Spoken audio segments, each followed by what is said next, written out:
നിങ്ങളുടെ ഇഷ്ട പരമ്പരകൾ എക്സ്ക്ലൂസീവായി സൺ നെക്സ്റ്റ് ആപ്പിലൂടെ തികച്ചും ഫ്രീ ആയി ഇപ്പോഴേ ആപ്പ് ഡൗൺലോഡ് ചെയ്യൂ.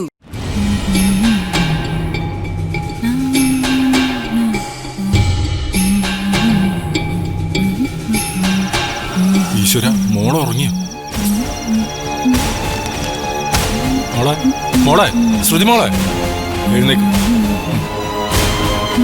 മോള് ഫുഡ് കഴിച്ചിരുന്നു? ഇല്ല അങ്കിൾ. ഇന്ദിര ശ്രുതി മോൾക്ക് ഭക്ഷണം കൊടുത്തില്ലായിരുന്നോ? ഇന്ദിര, ഞാൻ ചോദിച്ചത് നീ കേട്ടില്ല. മോൾക്ക് എന്താ ഫുഡ് കൊടുക്കാത്തതെന്ന്? സമയം എത്രയായില്ലേ? ഓ ഇന്ദിര, അവളുടെ ഒരു പാട്ട് കച്ചേരി കുന്തം വലിച്ചൊരു പൊട്ടിക്ക് ഞാൻ. സോമി എന്ത് തോന്നി വസാ കാണിക്കുന്നേ? പാട്ട് കേട്ട് ഇവിടെ ഇരുന്ന് സൂയിക്കാനല്ല നിന്നെവിടെ ജോലിക്ക് വെച്ചിരിക്കണ. ഈ കൊച്ചിന്റെ കാര്യങ്ങൾ നോക്കാനാ. മനസ്സിലായോ? സോമി, എന്നെ കയറി ഭരിക്കാൻ വരല്ലേ. ഞാൻ തന്റെ ഭാര്യയൊന്നുമല്ല. ഈ കുഞ്ഞിന് സമയത്തിന് ആഹാരം കൊടുക്കണമെന്ന് നിനക്ക് അറിയില്ലേ? അതിന് മോൾ ആഹാരം വേണമെന്ന് പറഞ്ഞില്ലല്ലോ. പറഞ്ഞാ മാത്രമേ നിനക്ക് അറിയത്തുള്ളൂ. പഠിക്കുന്നതിന്റെ ഇടയിൽ മോൾ ഉറങ്ങിപ്പോയത് നീ കണ്ടില്ലേ? അതെങ്ങനെ? കുഞ്ഞിന്റെ കാര്യത്തിൽ എന്തെങ്കിലും ശ്രദ്ധ വേണ്ട. അല്ല, ഈ ടി വി എന്തിനങ്ങനെ ഓണാക്കി വെച്ചിരിക്കുന്നത്? മോള് പഠിക്കുമ്പോഴാണ് അങ്ങനെ ടി വി ഓണാക്കി വെച്ചിരിക്കുന്നത്? അത് പിന്നെ ഞാൻ സിനിമ കാണാൻ സമയത്ത് ഓണാക്കി വെച്ചതാ. പിന്നെ ഓഫാക്കി അങ്ങ് മറന്നുപോയി. മോള് പഠിക്കാനിരിക്കുമ്പോഴാണോ നീ സിനിമ കാണുന്നത്? മേലിൽ ഇത് ആവർത്തിച്ചു പോരും. എന്നെ ചോദ്യം ചെയ്യാൻ താനാരാ? ഞാൻ എന്റെ മാഡത്തിന് മാത്രമേ അനുസരിക്കുള്ളൂ. ഈ വീട്ടിലുള്ള ആരും എന്നെ ഇതുവരെ ഒരു കുറ്റവും പറഞ്ഞിട്ടില്ല. ഓ, ഡ്രൈവറിന്റെ സ്ഥാനത്ത് നിന്നാ മതി, മനസ്സിലായോ? നിന്റെ മാഡം തന്നെ പ്രസവിച്ച മോളാണിത്. ഈ കുഞ്ഞിന് ആഹാരം കൊടുക്കാനും ഇതിന്റെ കാര്യങ്ങൾ നോക്കാനുമാണ് നിന്നവിടെ നിർത്തിയിരിക്കുന്നത്. എന്റെ ജോലി എന്താണെന്ന് നിങ്ങൾ എന്നെ പഠിപ്പിക്കണ്ട. പഠിപ്പിക്കേണ്ടി വന്ന പഠിപ്പിക്കും. പിന്നെ ഒരു പഠിപ്പീരുകാരൻ വന്നിരിക്കുന്നു. ഒന്ന് പോടോ സ്വാമി. അഹങ്കാരം പറയാതെ പോയി കുഞ്ഞിന് ആഹാരം എടുത്തിട്ട് വാ. എനിക്കറിയാം കുഞ്ഞിന് ആഹാരം കൊടുക്കേണ്ടൊക്കെ സമയം. അല്ല പിന്നെ എന്തിനാടി ഇവിടെ കിടന്ന് ബഹളം വെക്കുന്നേ? മോൾക്ക് ഭക്ഷണം കൊടുത്തില്ലേന്ന് വലിയ മുതലാളി എന്നോട് ചോദിക്കായിരുന്നു. വലിയ മുതലാളിയോ? അതേതാടി, ഞാൻ അറിയാത്തൊരു വലിയ മുതലാളി. ദാ നിക്കുന്ന കണ്ടില്ലേ, നരേന്ദ്രസ്വാമി മുതലാളി. ഇവനാണോ മുതലാളി? കൊള്ളാം. വന്നിപ്പോ ആനപ്പിണ്ടത്തെ പോലും പേടിക്കണമെന്നായല്ലോ എന്റെ ഈശ്വരാ. കാലം പോയൊരു പോക്കേ. ഇന്നലെ നീ പോയി ഭക്ഷണം എടുത്തോണ്ട് വാ. കുഞ്ഞിന് ഞാൻ ഭക്ഷണം കൊടുത്തോളാം. അക്ഷരമോള് നിന്നെ വിളിച്ചില്ലേ? ഞാൻ വിളിച്ചപ്പോ കുറച്ചുകൂടെ ലേറ്റ് ആവോന്നോ പറഞ്ഞേ. ഞാൻ പോയി ഭക്ഷണം എടുത്തിട്ട് വരാം. മോള് വാ, അങ്കിൾ മോളുടെ കൈ കഴിച്ചു തരാം.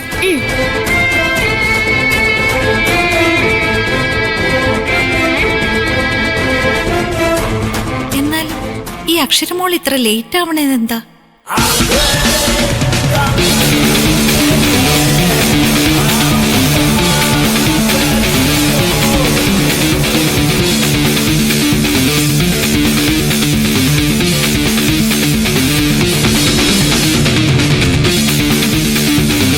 Repeat.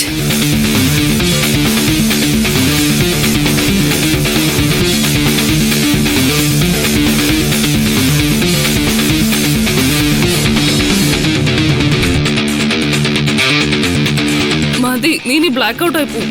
നോ, എനിക്ക് ഇനിയും വേണം. ബ്ലാക്ക് ഔട്ട് ആവുന്നവരെ ഞാനൊന്ന് കുടിക്കും. അയാൾ എന്നെ അത്രയ്ക്ക് ഇൻസൾട്ട് ചെയ്തു. അതിനിങ്ങനെ കുടിച്ചാണോ പ്രതികാരം ചെയ്യുന്നത്? അല്ലെങ്കിൽ ഈ ആണുങ്ങളെല്ലാം ഇങ്ങനെയാ. നമ്മളെ അംഗീകരിക്കില്ല, നമ്മളെ റെസ്പെക്ട് ചെയ്യില്ല. നമ്മൾ എന്താ ഇവന്മാരുടെ അടിമകളാണോ? ഇത്ര പേരുടെ മുന്നിൽ വെച്ചാ അയാൾ എന്നോട് ഷൗട്ട് ചെയ്തത്. ഞാൻ ശമ്പളം കൊടുക്കുന്ന എന്റെ സ്റ്റാഫ്സ്, അവരുടെ മുന്നിൽ ഞാൻ വല്ലാതെ ചെറുതായി പോയി.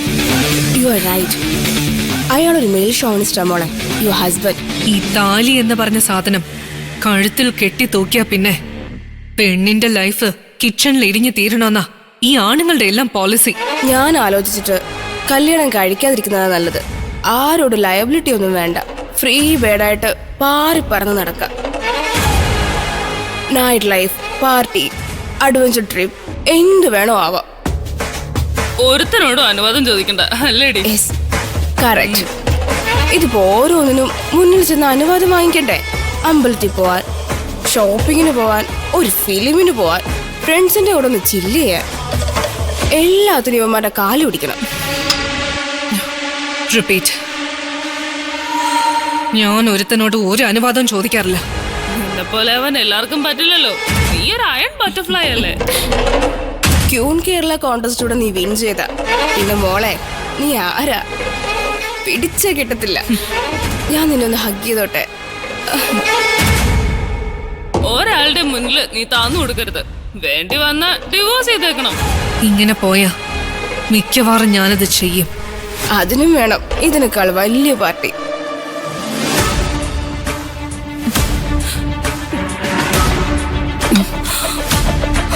റിപ്പീറ്റ്.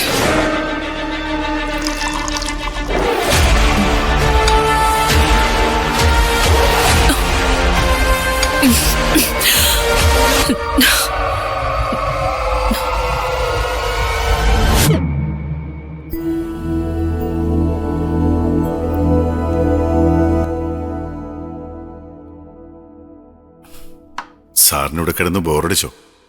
ഏയ് ഇല്ല. വേണമെങ്കിൽ നമുക്ക് വീട്ടിലേക്ക് പോവാം. വേണ്ട, 2 ദിവസം കൂടി കഴിയട്ടെ.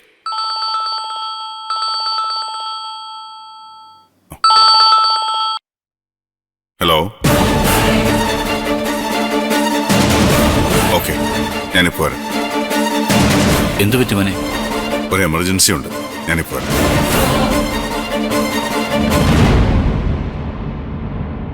മോനെ, നീ എന്തൊക്കെയാ പറയുന്നേ? ഞങ്ങളിതെങ്ങനെ അവളോട് പറയുന്നേ? അന്ന് ഞങ്ങളിത് പറഞ്ഞപ്പോ നീ കേട്ടില്ല. അവൾ ഒഴിഞ്ഞു പോകാൻ തുടങ്ങിയിട്ടും നീ നിർബന്ധിച്ചു. നിന്റെ നിർബന്ധത്തിന് വഴങ്ങി ഞങ്ങൾ സമ്മതിച്ചു. ഒടുവിൽ പേടിച്ചതൊക്കെ സത്യമായിട്ട് സംഭവിച്ചു. ഇപ്പൊ നിനക്ക് അവളുടെ ജീവിതം രക്ഷിക്കണം. ഇതവള് സമ്മതിക്കുമെന്ന് നിനക്ക് തോന്നുന്നുണ്ടോ? മോനെ, ഇത്രയൊക്കെ സംഭവിച്ചിട്ടും നീ എന്ന ഒറ്റ വിചാരമുള്ള അവൾക്ക്. എന്റെ ജീവന് വേണ്ടിയാ രാപ്പകലില്ലാതെ അവളിവിടെ കാവല് കിടക്കുന്നേ. വേറെ ഏതെങ്കിലും പെൺകുട്ടികളായിരുന്നെങ്കിൽ എപ്പോഴേ കളഞ്ഞിട്ട് പോയേനെ.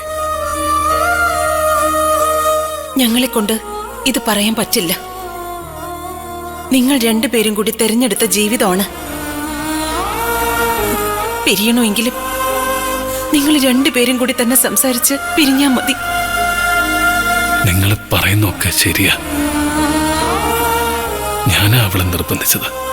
അവളോടുള്ള ഇഷ്ടം കൊണ്ട് സ്നേഹിച്ചു പോയി.